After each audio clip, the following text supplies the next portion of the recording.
Halo teman-teman, kali ini saya akan membahas drama Korea yang berjudul Missing Other Side. Drama ini mengisahkan tentang sebuah desa yang ditinggali oleh roh orang-orang yang dinyatakan hilang saat mereka masih hidup. Desa itu bernama Kompleks Industri 3, di mana Kang Eun-sil yang diperankan oleh Lee Jung-eun, Oh Il-yong yang diperankan oleh Kim Dong-hui, dan roh lainnya hidup dengan beragam aktivitas layaknya manusia biasa. Suatu hari ada kasus mayat hilang yang menggemparkan penduduk desa Kompleks Industri 3. Hal ini pun membuat Kim Wook yang diperankan oleh Go Soo, Jang Pan-suk yang diperankan oleh Hu Jun-ho, dan Lee Jung-ah yang diperankan oleh An So-hye tertarik untuk memecahkan misteri itu sekaligus membantu detektif Shin Jun-ho yang diperankan oleh Ha Jun dalam mengusut tuntas kasus ini.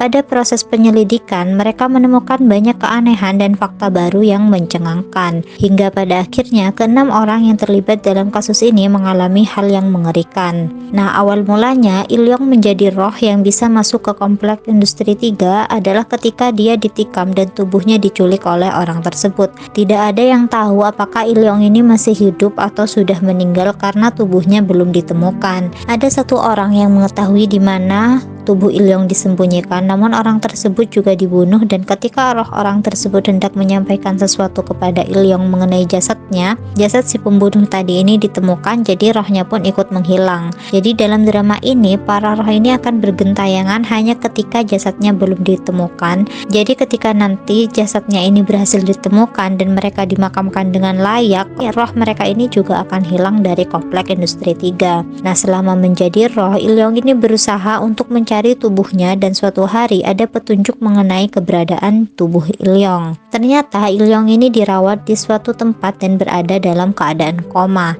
Karena keberadaan tubuhnya mulai diketahui, roh Il-yong pun perlahan mulai menghilang dari Kompleks Industri 3. Nah, si cewek tua ini, dia adalah senior Il-yong yang tinggal di Kompleks Industri 3, dan jasad dia sampai saat ini juga masih belum ditemukan. Dia sangat sedih dan terpukul karena tanpa aba-aba Il-yong menghilang begitu saja, bahkan dia belum sempat memeluk dan mengucapkan selamat tinggal yang benar kepada Il-yong. Selama berada di Kompleks Industri 3, dia sudah menganggap Il-yong seperti anaknya sendiri. Di dunia lain, jadi ini dunia manusia dan berada di luar Kompleks Industri 3. Jadi di sini Il-yong bertemu dengan Wook. Wook ini menceritakan tentang mimpinya yang menunjukkan keberadaan tubuh Il-yong. Belum selesai bercerita, tiba-tiba Il-yong juga menghilang dari hadapan Wook dan membuat Wook ini bingung sekaligus khawatir. Wook pun kemudian mengingat tempat yang kemungkinan besar menjadi tempat disembunyikan tubuh Il-yong, yaitu di rumah yang sebelumnya tidak bisa Il-yong masuki. Karena Il-yong ini sebelumnya bisa menerobos masuk kemana aja, cuma pas di rumah tersebut rohnya ini kayak memantul gitu. Nah, Wook ini pun terus memikirkan segala kemungkinan dan juga masih bingung kenapa Il-yong tiba-tiba menghilang. Nah, selama koma di rumah tersebut, Il-yong dirawat oleh seorang wanita. Wanita tersebut juga tidak mengetahui siapa orang yang menyuruhnya untuk merawat Il-yong. Dia hanya menerima pesan dan bayaran dia dikirimkan melalui paket bersama dengan seperangkat alat dan bahan kebutuhan untuk pengobatan Il-yong.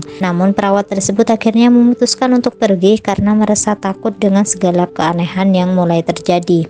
Di sisi lain, Wook yang merasa yakin kalau Il-yong ada di rumah tersebut langsung berlari dan terus membatin agar Il-yong menunggunya. Dan ternyata di rumah itu Il-yong sudah ditemani oleh si penjahat ini. Dia yang menyuruh orang untuk menusuk Il-yong, dan dalang dibalik segala kerusuhan yang telah terjadi adalah dia juga. Dia terus memperhatikan Il-yong berserta alat-alat yang menopang hidup Il-yong selama ini. Tidak lama kemudian, Wook juga datang di rumah tersebut. Di sisi lain, kapten dari Kompleks Industri 3 ini masih sangat terpukul dengan kepergian Il-yong yang sangat tiba-tiba. Dia juga sangat khawatir tentang apa yang akan terjadi kepada Il-yong selanjutnya. Karena kalaupun Il-yong masih hidup, dia juga tidak bisa memastikan hal tersebut karena dia tidak bisa melihat dunia manusia. Wook sangat terkejut melihat kondisi Il-yong. Dari mulai tiba, Wook terus memanggil nama Il-yong dan menarik-narik tubuh Il-yong untuk bangun.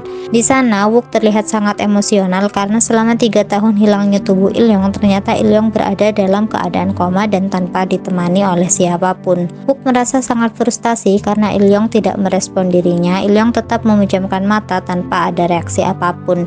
Beberapa saat kemudian, laki-laki yang berada di belakang Wook berbicara dan membuat Wook beranjak. Dia mengatakan banyak hal yang membuat Wook sangat marah. Terlebih lagi, Wook tahu kalau dia adalah dalang dibalik keadaan Il-yong yang sekarang.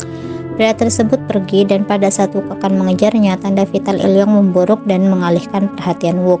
Ilyong pun dilarikan ke rumah sakit dan menerima perawatan di ruang ICU. Rekan-rekan Wook yang lain datang menyusul dan menanyakan bagaimana kondisi Ilyong. Wook pun menjelaskan kalau Ilyong sempat mengalami gagal jantung dan menerima CPR berkali-kali, dan untuk saat ini Ilyong belum sadar namun dia masih hidup. Wook merasa sangat putus asa karena Ilyong sudah koma selama 3 tahun dan tanpa menerima pengobatan yang layak. Dia ragu apakah Ilyong masih bisa bangun kembali atau tidak. Namun rekan-rekan Wook berusaha meyakinkan Wook kalau Ilyong pasti akan bangun, dan mereka juga memberikan beberapa contoh tentang kasus orang koma bertahun-tahun dan lebih lama dari Ilyong namun masih bisa bangun. Wook selalu menemani Ilyong dan selalu mengajaknya berbicara untuk menstimulasi Ilyong agar segera bangun. Namun sudah lebih dari 1 minggu sejak Ilyong menerima perawatan di rumah sakit, Ilyong belum juga sadarkan diri. Saat hendak beranjak, jari-jari Ilyong mulai melakukan gerakan kecil, namun Wook tidak menyadari hal tersebut. Di hari-hari berikutnya, Wook masih sangat setia mengunjungi Ilyong. Dia mengatakan bahwa akan memberikan pembalasan yang setimpal terhadap pelaku yang membuat Ilyong menjadi seperti saat ini. Wook meminta Ilyong untuk segera bangun, namun Ilyong tetap tidak bergeming. Wook terus berbicara tentang beberapa hal di hadapan Ilyong, dan sesekali Wook menatap Ilyong dengan tatapan penuh pengharapan dan juga rasa kesedihan yang mendalam. Beberapa saat setelah Wook keluar dari kamar Ilyong, para dokter terlihat sangat buru-buru dan berbondong-bondong masuk ke dalam kamar Ilyong seolah terjadi sesuatu yang sangat genting.